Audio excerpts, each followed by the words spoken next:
Mengagumkan kehidupan orang beriman itu. Apa yang menjadi mengagumkan? Karena semua yang terjadi pada dirinya, dia pandang proporsional, sama semua, nggak ada bedanya. Ada jabatan, nggak ada jabatan, sama hidup. Ada harta, nggak ada harta, sama proporsional. Ya. Memahami qada dan qadar, kalau kita mengetahui dengan baik, belajar, mendekatkan Al-Quran pada kehidupan kita, makanya Al-Quran, ya Allah, Al-Quran, Al-Quran, Al-Quran. Ayo baca yang sering, ya, supaya jadi penyemangat, motivasi, jadi syifa, jadi obat bagi jiwa, jadi rahmat, ya. Setelah itu ngaji, lihat, supaya paham ini. Kalau sudah paham, nikmat menjalani kehidupannya. Nah, dari sabar dan syukur ini, maka apa yang terjadi? Ajaban li amril mu'min. Baca hadisnya. Ajaban, sungguh orang beriman itu kehidupannya mengagumkan. Ajaban li amril mu'min. Itu hadisnya populer kan? Viral kan? Ya, mengagumkan kehidupan orang beriman itu.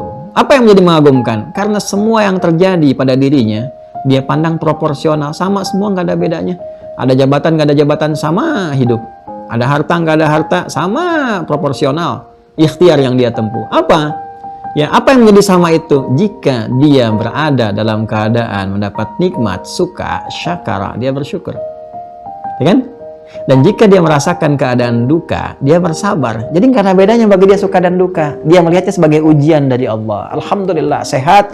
Alhamdulillah, sholat dan sebagainya macam-macam kerjakan. Proporsional. Sakit, alhamdulillah, Allah uji. Ya, di situ apa yang bisa dilakukan? Peluang untuk istighfar, peluang untuk tahajud, peluang untuk berdoa. Alhamdulillah, yang tidak pernah saya dapatkan saat saya sehat, dapatkan saat saya sakit. Ya, itu cara melihatnya. Maksudnya bukan pengen sakit, bukan. Maksudnya dalam setiap keadaan kita sikapi proporsional.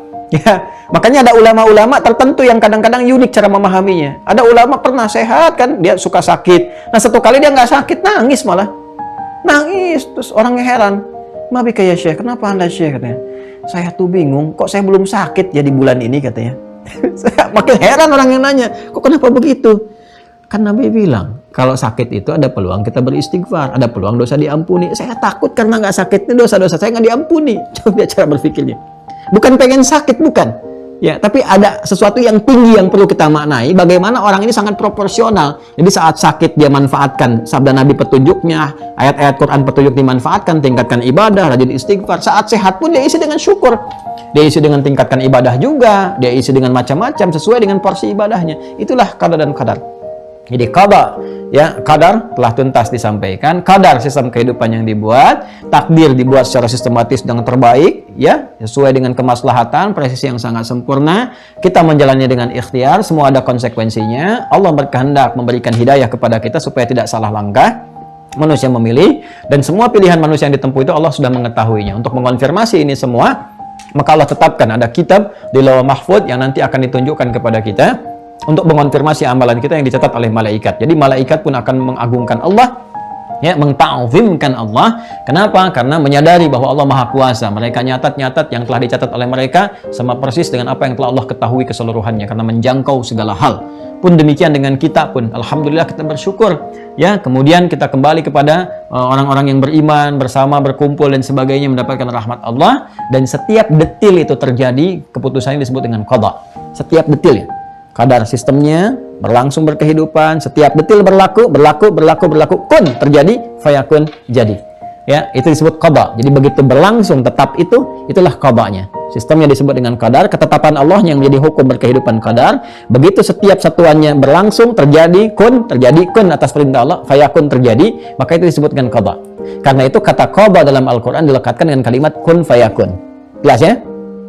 Ya, kata qada dalam Al-Qur'an ya dilekatkan dengan kalimat apa?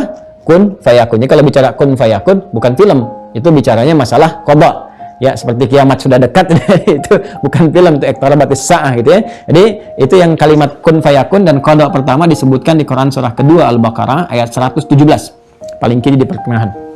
Badi'us samawati wal ard wa idza qada amran fa innama yaqulu lahu kun fayakun.